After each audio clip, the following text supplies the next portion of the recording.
Starting on this Thursday here in Korea, the ban on single-use disposable items is being broadened to include convenience stores, coffee shops and dining places. So what exactly does this mean? How severe is Korea's waste problem? And how are Korea's counterparts waging their wars against waste?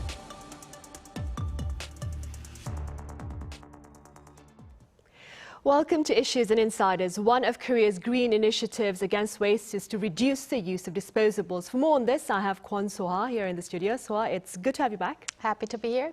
I also have Andres Sanchez Braun. As always, Andres, welcome back. Thanks for having us here. Right, so for our viewers here in the country, let's begin with a few words. A reminder, that is, of the ban on single-use disposables that goes into effect today. What exactly does this mean? Well, Sunny, you rightfully said reminder because this was announced and it was coming up, but probably for some people it's maybe a first if they haven't been really following the news on the new rules. So starting this Thursday, November 24th, you'll find a list of items that the government has banned at day-to-day stores. The usage of disposable paper cups, plastic straws and plastic stirrers, as well as single-use disposable plastic bags will be prohibited in general retail businesses such as convenience stores and also bakeries, as well as coffee shops and restaurants. This is actually an expansion of restrictions since a ban on plastic bag use was implemented at large retail stores back in 2019. There will be a one-year grace period, meaning businesses won't be fined for the time being if they do not comply with these new rules. But they have already largely prepared for the move because you could see already paper cups and plastic straws have disappeared from coffee shops, and convenience stores have posters saying that they are now going to ban the use of plastic bags. And also, you know, these plastic sleeves for umbrellas that they have at the entrance at department stores, those will also disappear. And the government aims to reduce plastic waste by 20% by 2025, which will only be possible by reducing plastic product outputs and using recycled products. And regarding recycled products, the Environment Ministry has also vowed to raise the country's plastic recycling rate to 70%, and it was at around 54% as of 2020. Right, so those ambitious plans coming along as well. Andres, over in Spain, I understand the country is launching its own war against waste. And before we delve into that particular initiative, could you tell us a bit more about the country's current recycling practices, which are largely voluntary, I understand? Yes, that's right. Well, Spain passed a bill last April, and the integral part of the law will be enforced starting next year. But when it comes to recycling, you are right. Actually, recycling is voluntary in Spain. What is actually mandatory since the 90s is for every local government providing the means for citizens to recycle. This means that since the early 90s, local governments had to provide households with a separate trash can that was intended for plastics and containers. And then, let's say for every certain amount of citizens, containers would be allocated in streets where you could actually recycle glass and paper and cardboard. But then again, as you pointed out, this is voluntary. Statistics say that around 80% of Spaniards try to recycle, whatever that means. And then again, some local governments, but then again, it's local governments because that's where the responsibility relies, are actually starting to fine some people for either recycling incorrectly or not recycling. The case, for example, being the city of Madrid, the capital of the country. Right, I see. And so before we further delve into Korea's efforts to eliminate plastic waste, could you give us a quick rundown on the current reality here? Well, I was actually really surprised at how much of plastic waste Korea is producing.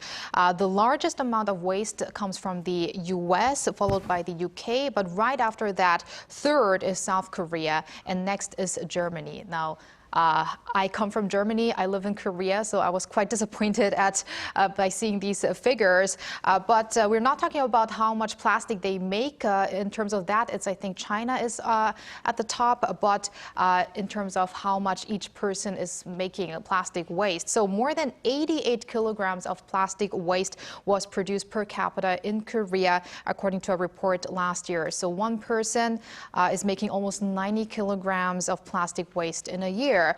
And especially during the pandemic, plastic use went up due to more takeout food, and also, these delivery apps were also very popular during that time.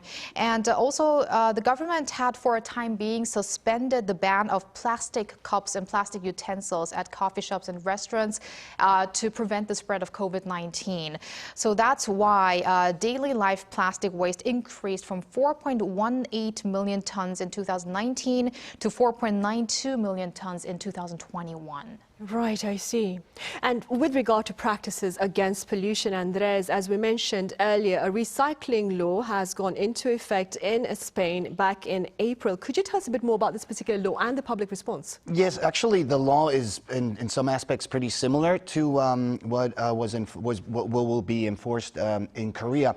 But for example, taxes will be heavily levied on, for example, plastic containers, and also products or containers that are not you're not able to recycle. So, for example, to discourage people from actually purchasing these things because they will become more expensive. They've actually already have become more expensive. Then also, just like Korea, the sale of single-use plastics is completely banned, meaning you can't buy cotton swabs, for example, plastic cutlery, cups, plastic plates. That is no longer available. Now, the numbers show that actually in Spain, around 50% of all plastic that is used is recycled. The numbers are okay-ish, I guess. They're above average numbers in the EU. But it's actually the management of other types of waste where Spain is actually lagging behind compared to other countries, including Korea, for example. So that's actually why, even though some local governments already were doing this, now with the new bill, it's actually mandatory for all these local governments to recycle clothes, to recycle furniture, to recycle home appliances, to recycle batteries, for example, right? The goal is to reduce around, in around 10%, the volume of waste Spain was generating in the year 2010 for, 2030. People are obviously happy with the new bill, although some people from the farming sector have actually complained because apparently it is a very comprehensive law and it's making the management of agricultural waste a little more complicated and expensive, but we'll see how that goes. Right, I see. And back here in Korea, Soa, I understand that aside from government efforts, we have corporate Korea doing its part to fight waste. Could you tell us a bit about that? Right, Sunny. From major Korean companies to small businesses, more and more people do see the need for action. So some of the plastic waste reduction plans include tech giant LG Electronics' goal of using almost 600,000 metric tons of recycled plastic by year 2030 in an effort to reduce greenhouse gas emission. And Korea's leading food company, CJ Jaeiljerang, is using alternative food packaging using special vinyl and also eliminating unnecessary packaging like plastic trays that you see when you package kim or dried liver. So also many snack makers are getting rid of those kinds of trays, including confectionery firms like Lotte, Hete, and Nongsim.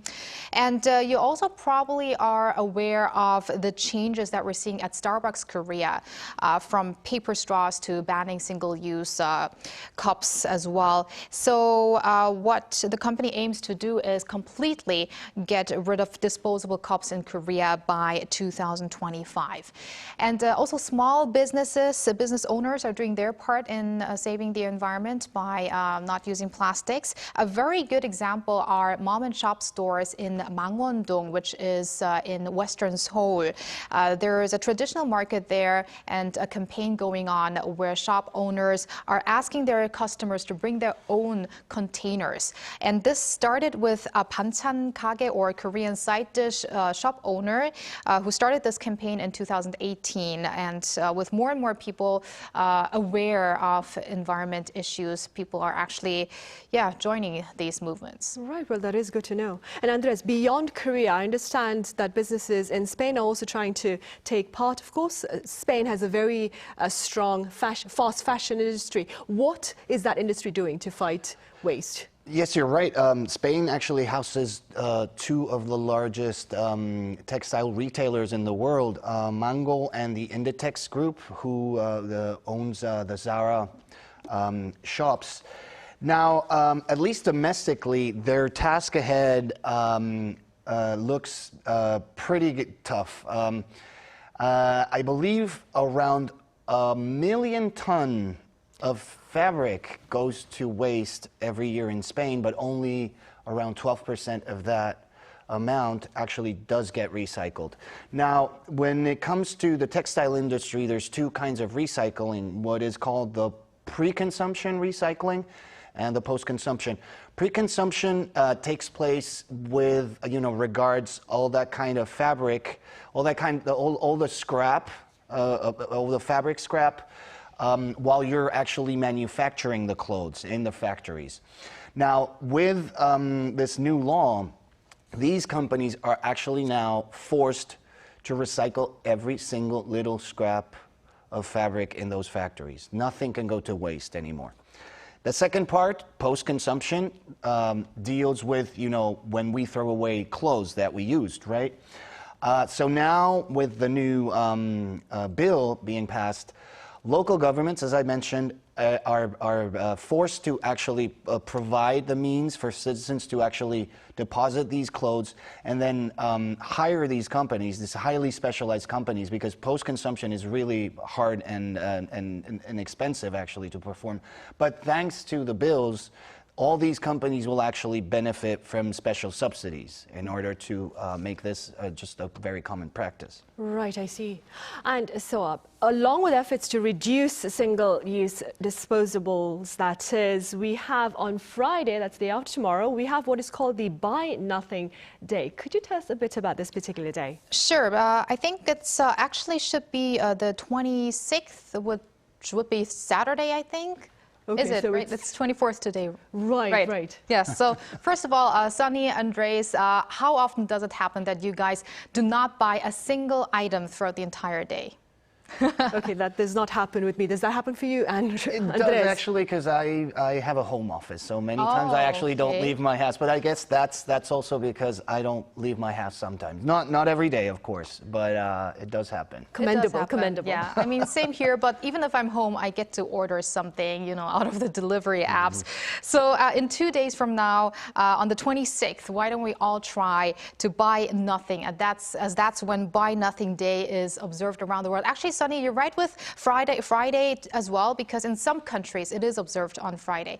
But in Korea, here on the 26th, on Saturday. Right, a good point. Yes, so this International Day was founded by Canadian artist Ted Dave in 1992, who himself was in the advertisement business that constantly makes consumers, open their wallets and get them addicted of buying. And he saw the need to raise awareness of the negative consequences of overconsumption when it comes to social issues, environmental issues, and even political issues. So this one-day challenge basically calls on society to examine the problem of overconsumption.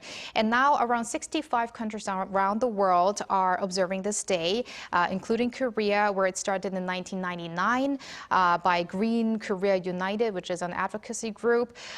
In some countries, including in North America, the day takes place, as I said, a day after Thanksgiving Day in the U.S., so on Black Friday. So that's kind of, that it's not a coincidence. It's because usually you would do the opposite of not purchasing something on Black Friday.